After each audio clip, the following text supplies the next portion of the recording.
Io ringrazio Raffaele Padrone, vice segretario nazionale della FSP Polizia, per essere nuovamente in nostra compagnia. Grazie, dottor Padrone. No, grazie a voi che mi ospitate, grazie. Insomma, è un piacere anche perché quando si parla di sicurezza non c'è tempo che tiene, appuntamenti sicuramente che mancano.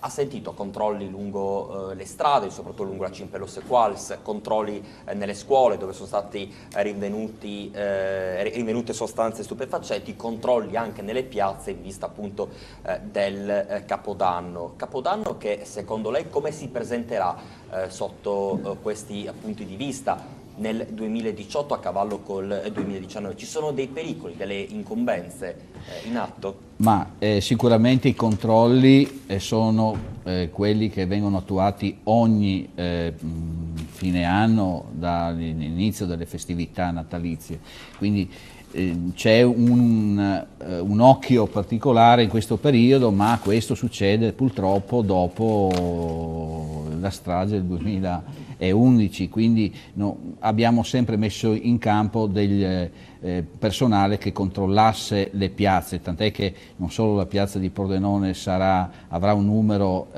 maggiore di agenti che quella sera circoleranno sia in divisa che in borghese. Unitamente alle altre forze di polizia ci sarà sicuramente questa collaborazione per garantire ai cittadini, insomma, di potersi divertire, perché poi fondamentalmente la gente va in piazza per divertirsi. Se deve pensare anche allo scemo unito che butta lo spray, insomma, mi fanno anche ridere in qualche... Esatto, mi ha fatto sorridere oggi quando... contro, esatto, mi fa sorridere questa cosa, cioè perché come fai ad arrivare a vietare, ma come fai a controllare? Dovresti controllare, dovrebbe essere la coscienza del venditore a vendere in questo periodo allora queste bombolette, questi gas che per quanto innocui siano possono creare delle situazioni veramente di pericolo. L'abbiamo visto cosa è successo in una discoteca, poi da là tutto a quello perché è successo, quello è un'altra cosa, però se in una piazza cominciamo a utilizzare queste sostanze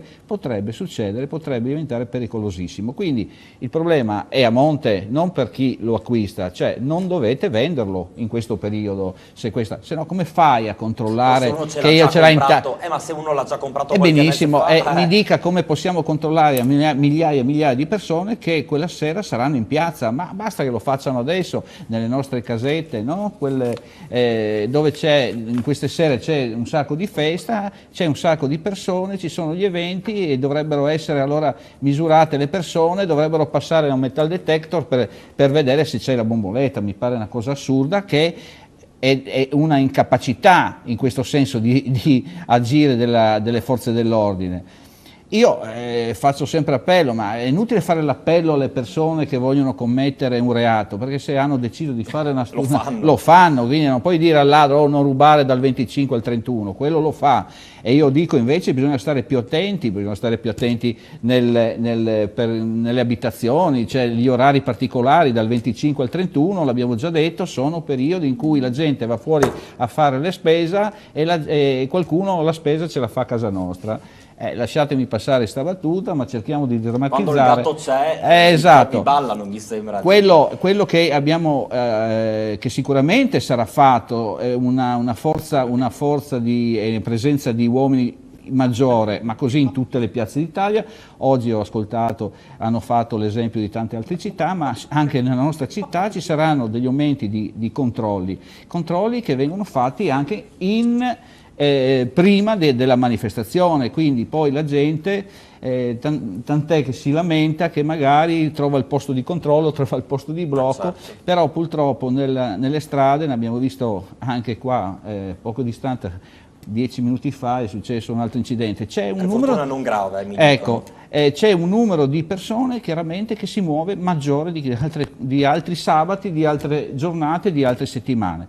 Allora io per gli auguri del 31 sarò qua, ma per quanto riguarda il Natale colgo l'occasione, ringrazio Telepordenone, l'editore che ci dà la possibilità di arrivare nelle vostre case, gli uomini e donne del comparto sicurezza e veramente tutti i cittadini, tutta la gente che ci guarda, la gente che mi ferma, mi chiede e mi saluta, e così un inciso, anche i miei familiari, perché mi vedono più in televisione che a casa, e quindi un non so saluto. se sia positivo o negativo, comunque va bene No, così. le critiche, guardi, l'ascolto, però vi voglio bene lo stesso, dai. Ragazzi, ci vediamo per il 31, buon Natale, e salutiamo anche le persone che non possono veramente mangiare il panettone o avere il panettone sotto l'albero di Natale, ma non dimentichiamo anche le persone che sono negli ospedali, che stanno poco bene, che la salute in questo momento non li aiuta, e questo è un saluto particolare che faccio, e anche gli operatori della sanità che assistono, che proprio la sera di Natale, visto che ci facciamo gli auguri per Natale, saranno lì a lavorare, come i miei colleghi che saranno in piazza. Grazie a voi e auguri. Un grandissimo merito va a chi opera, appunto, mentre gli altri si divertono, c'è chi invece opera e lavora. Giustamente ha fatto un bellissimo inciso. Grazie al dottor Raffaele Padrone, vice segretario nazionale di FSP Polizia di Stato. Tanti auguri ovviamente anche lei, alla famiglia, tutte le forze dell'ordine che operano 365 giorni all'anno, appunto, per il comparto sicurezza. Il comparto sicurezza, perché ci sono anche i vigili del fuoco che stanno ancora peggio di noi, questo lo voglio ricordare. Ma tutti sono tutti dentro, ovviamente, Grazie a questi auguri. Grazie ancora per essere stato in nostra compagnia. Vedo l'ospite in Veneto, parliamo di Natale, parliamo di Terza Corsia.